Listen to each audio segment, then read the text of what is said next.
Hello student, आज class 10 का प्रश्नावली 7C का क्वेश्चन देखेंगे। अर्थात निर्देशांक ज्यामिति जो अध्याय 7 आपका चल रहा है उसमें प्रश्नावली 7C के क्वेश्चन देखेंगे।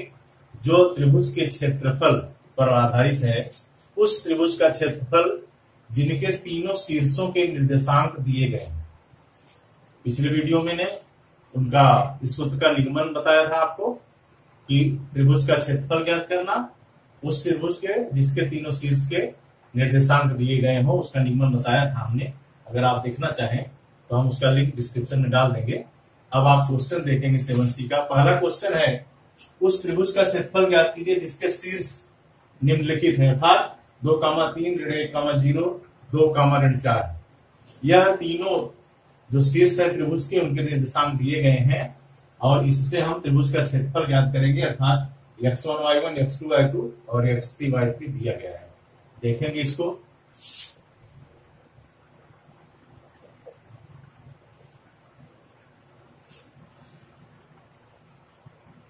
मान लीजिए x1 इक्वल टू क्या हो जाएगा आपके यहां से 2 और y1 इक्वल टू हो जाएगा 3, x2 इक्वल टू ऋण 1, y2 equal to 0, x3 equal to आपका हो जाएगा 2 और y3 इक्वल टू ऋण 4।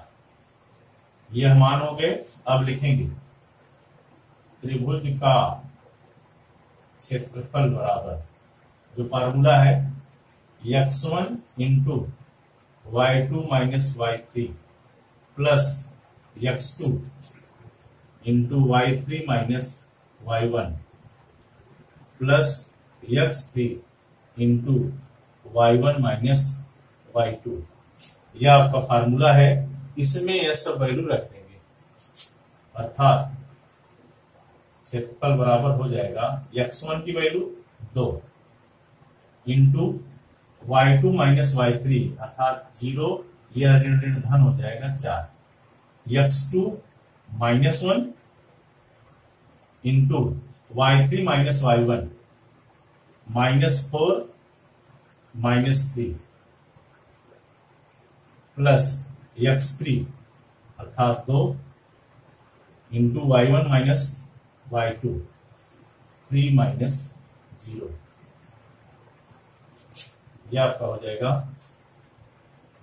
4 4 दूनी 8 धन, यहां ऋण 4 ऋण 3 ऋण 7 हुआ, ऋण 7 में ऋण 1 का गुणा हुआ तो धन 7 हो गया।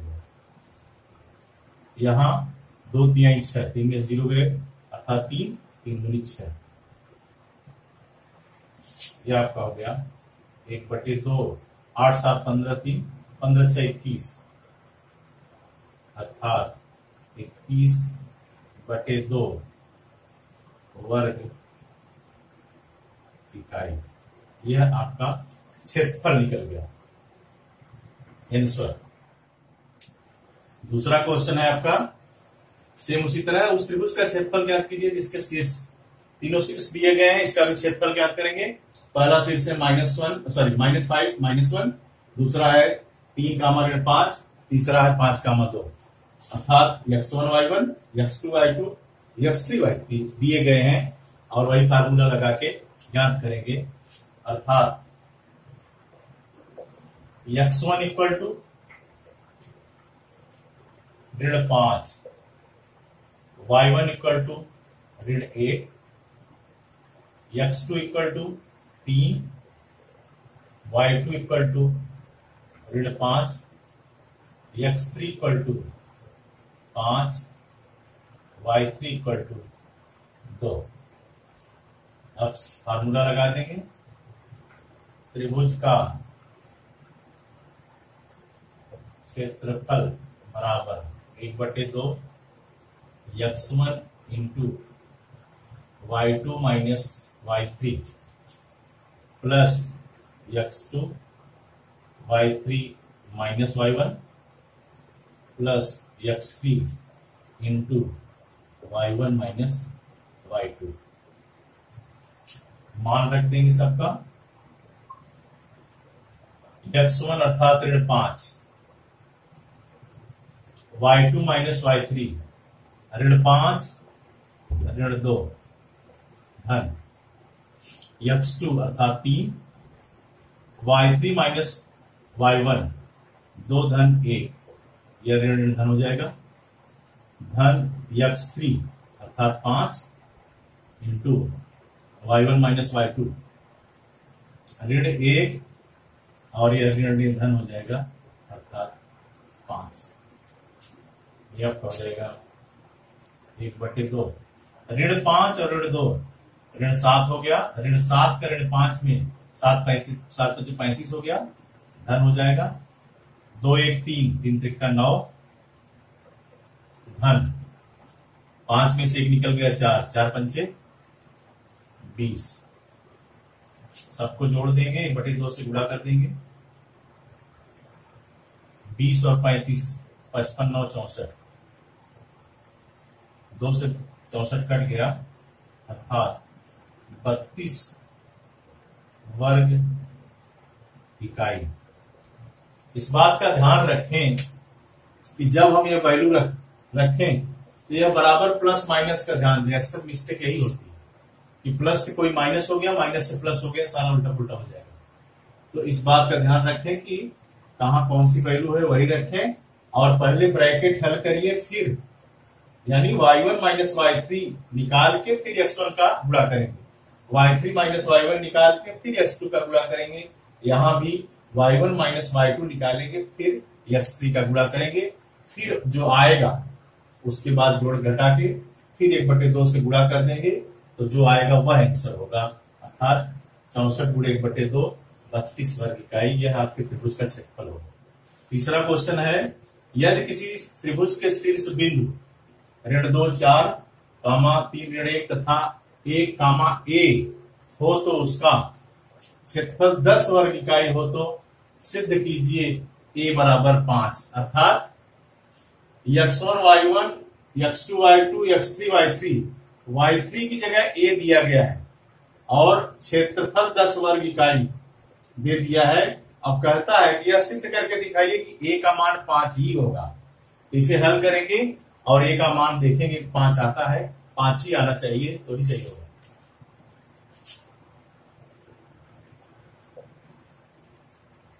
x1 इक्वल टू ऋण 2 y1 equal to 4 x2 equal to 3 y2 equal to ऋण 1 x3 equal to 1 y3 equal to a और उसके बाद त्रिभुज का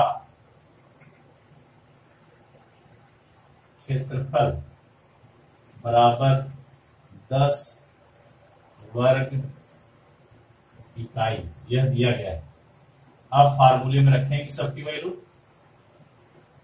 त्रिभुज का क्षेत्रफल बराबर 1/2 x1 y2 minus y3 plus x2 y3 minus y1 plus x3 y1 minus y2। त्रिभुज का क्षेत्रफल 10 दिया गया है, रख देंगे 1/2 x1 ऋण 2 y2 minus y3 -1 minus a plus x2 की value 3 y3 minus y1 y3 minus y1 अर्थात a minus 4 x3 1 y1 minus y2 4 plus 1 हो जाएगा। क्यों? क्योंकि y2 की वैल्यू -1। ये हो गया 10 1/2। चाहे तो आप 1/2 को इधर ले आएंगे तो यह 5 हो सकता है, ऐसे भी कर सकते हैं, नहीं तो पूरा हल कर काटिए। देखिए -2a का -1 में तो +2a हो जाएगा और -2a का -a में तो 2a, -2 का -1 में 2 और -2 का -a में तो +2a, 3 का a में +3a, 3 का 4 में -4 है तो -12 हो जाएगा, प्लस 4 + 1 5, 5 में 1 का गुणा 5, आप 2 किधर ले सकते हैं तो हो गया 5, सॉरी 2 इधर आए 10 दूनी 20 हो। अब यहां से 12 है, धन वाला 5 2 7 और ऋण में 12 है, और 2a + 3a 5 हो गया, 5 और 12 में से 7 निकला तो ऋण 5,